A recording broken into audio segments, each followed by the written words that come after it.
Awesome. Hey everybody, this is Dominic. And Nick Berard at Keller Williams Realty. That's right, and we are we're kind of going over in the mornings, we're reading through the Millionaire Real Estate Agent book, and this is going to be a first part of our series of reading through books.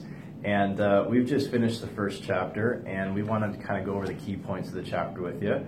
And and share. And this is some very powerful, super easy to understand models, yet we want to make it easily accessible. And if you don't have a whole lot of time to read, we're going to review the book and hopefully share some insights and information that's going to help, obviously, us and our businesses.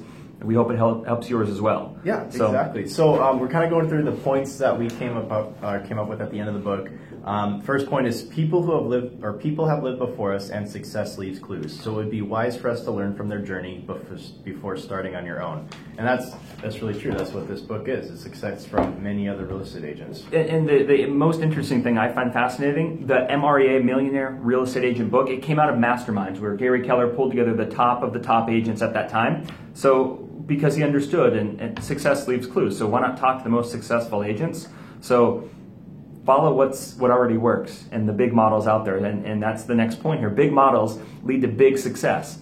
And with the proven models, avoid placing creative innovation ahead of effective implementation. That means know the models, understand what's working before you try to recreate the wheel. Right, and they give a very good example in the book of looking at like a pyramid, and the models are the base of your pyramid and the innovation's at the top. So you need to make sure your foundations is well placed before you try to innovate on your own. And they give an example of the pyramid upside down, with innovation being the base and the foundation of the models being up top, and obviously the point of the pyramid is not going to be very stable. So it's pretty simple. Next point was everyone will hit a personal ceiling of achievement. Adopting the right foundational models will enable you to break through that ceiling.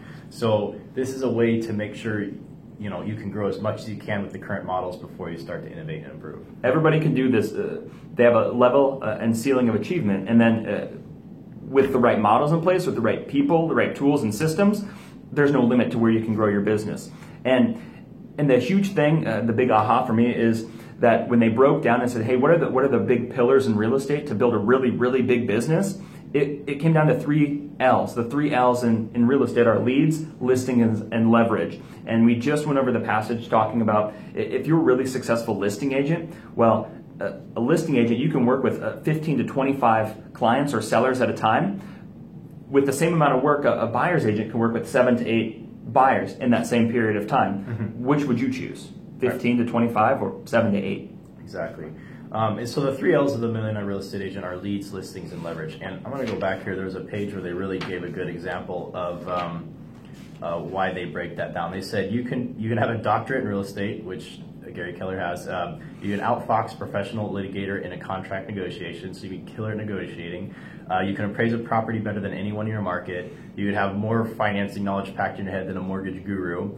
And it won't do you a lick of good without clients. So they're saying to succeed in real estate, you have to have client leads. No matter where you're getting that from, that needs to be the foundation of your success. And that passage goes on to say, when you're in real estate or really any sales profession, you have 2 jobs, whatever your chosen profession is, mm-hmm. and lead generation. Because in any business without clients, what are you really doing?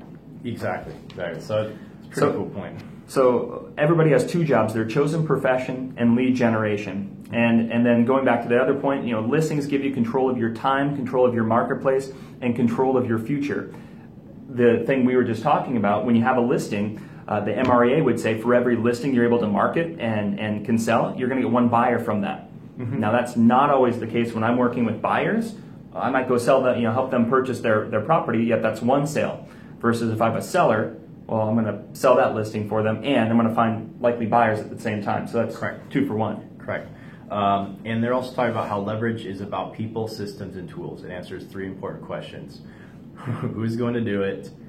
How will they do it? And what will they do with it? And so it's important to understand the power of people, who you surround yourself with, who you work with, the power of systems, having a good system and foundation in place, and then the tools to make sure that, say you have 1 million leads coming in, how are you going to be following up and contacting all these leads, right? Yeah, exactly. And then the last, on the path to the millionaire real estate agent, it really goes through 4 stages that if your mind isn't there, well, you're not going to get there. And it all starts with thinking a million. Well, thinking a big model, big ways to get there. And again, proven models and systems that work, but you got to think that first. Think a million, then you can earn the million, then you can net the $1 million, and then you can receive $1 million. So in that order, they're talking about, you can't do one without first having the other. And it's, again, layering that foundation.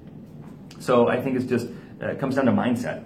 Right, and they gave an example in there about Mount Everest and the point of it, which Mount Everest was discovered as the highest point on Earth. It took over 100 years before someone summited it, right?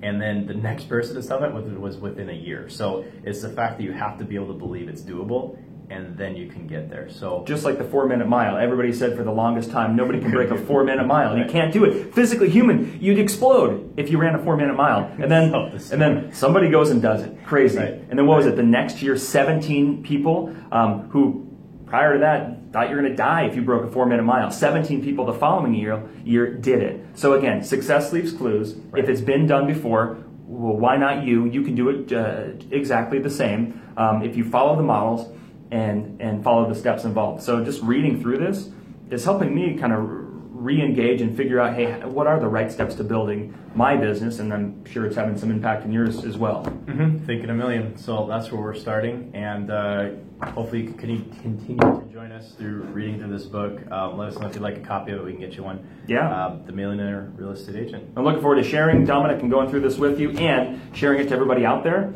If you guys have any questions, any comments, we'd love to hear it. And if you want to hear certain stuff out from the book, more examples, anything, I'm excited and look forward to a few more videos here. Boom. See you guys.